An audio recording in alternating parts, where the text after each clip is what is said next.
Alors, je voudrais un peu revenir sur cette histoire de photomontage, de l'histoire de l'arrestation d'Oulay et ses trois autres présumés complices qui ont été placés sous mandat de dépôt pour les délits de diffusion d'images contraires aux bonnes mœurs. Là, nous avons été nombreux, les Sénégalais, à avoir donc condamné cette histoire de photomontage en l'endroit du président de la République qui représente une institution pour nous. On l'a dit aussi, même s'il s'agissait d'une autre personne, pas connue du tout, si elle fait l'objet de photomontage obscène, c'est condamnant par la loi. Mais en prenant un peu de recul, on a dit que la photo a été partagée sur un groupe WhatsApp. Ce qu'il faut savoir, c'est que WhatsApp est un groupe privé, pas public. C'est-à-dire qu'aujourd'hui, si on nous dit que, par exemple, la police ou la gendarmerie a arrêté ces personnes-là parce qu'elles ont diffusé sur un groupe WhatsApp, ben, écoutez, ça pose problème. Pourquoi? Pour des raisons. Pour faire partie d'un groupe WhatsApp, il faut que vous soyez invité. Il faut que l'on vous invite dans ce groupe. OK?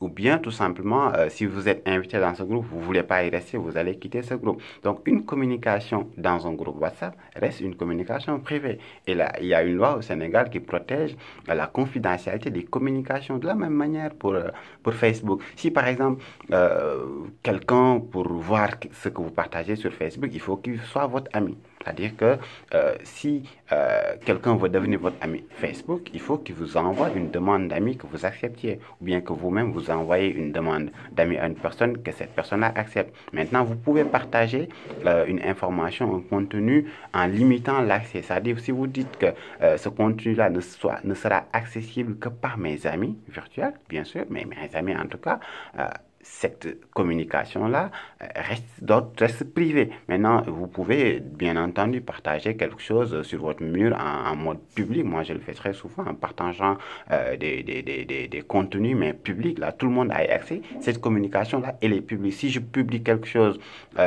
sur mon profil Facebook en le rendant public, écoutez, là, c'est public. Si ça respecte pas la loi, écoutez, je cours le risque d'aller en prison. Mais si c'est privé, écoutez, que ça soit l'État, que ça soit n'importe quelle autre autorité, n'a pas le droit, je dis bien, n'a pas le droit d'accéder à un contenu privé. Maintenant, il y a quand même des exceptions. Si vous faites l'objet, par exemple, d'une enquête ou bien que la police a un mandat pour perquisitionner chez vous, c'est comme, en fait, votre chambre à coucher chez vous. La police ne peut pas du jour au lendemain débarquer chez vous. Si elle n'a pas de mandat, elle ne peut pas fouiller chez vous. Maintenant, si, par exemple, ces personnes-là, Oulay Mané et ses présumés complices, sont arrêtés et si un jour elles sont condamnées par les délits pour lesquels, en tout cas, elles ont été arrêtées, ces personnes-là, moi, je pense qu'on court un risque énorme quant à notre liberté, quant à la liberté d'expression, les libertés individuelles. Parce que tout simplement, si on a la possibilité d'aller sur tous les groupes WhatsApp et regarder ce qui s'y passe, nous dit ça pose problème. Même si il faut le reconnaître et il faut le saluer d'ailleurs, que les autorités font d'énormes efforts pour lutter contre la cybercriminalité, pour lutter contre le cyberterrorisme, etc. Ça, c'est très important que les autorités soient bien outillées pour parer à d'éventuelles, en tout cas, voilà, attaques, etc.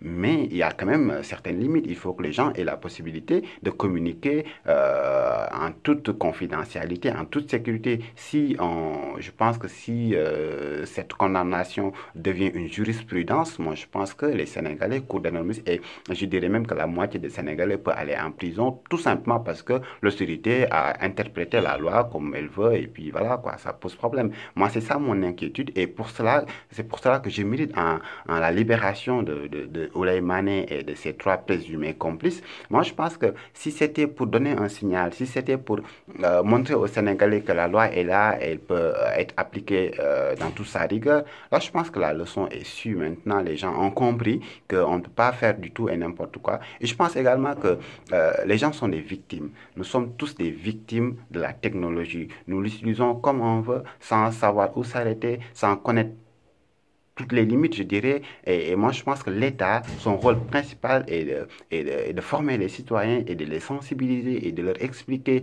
qu'est-ce qu'il faut faire, qu'est-ce qu'il ne faut pas faire. Peut-être même pas seulement l'État, hein, même les citoyens qui sont peut-être des personnes averties peuvent partager leurs connaissances, que ce soit dans les écoles, dans les universités, un peu partout, quoi. Mais tout simplement, ne pas utiliser la justice comme élément je dirais pas de dissuasion, mais tout simplement de menace, d'intimidation, tout simplement parce que parfois même on peut aller jusqu'à l'intimidation, tout simplement parce que vous voulez juste discuter, échanger des propos justement sur une plateforme de communication. Je vous remercie.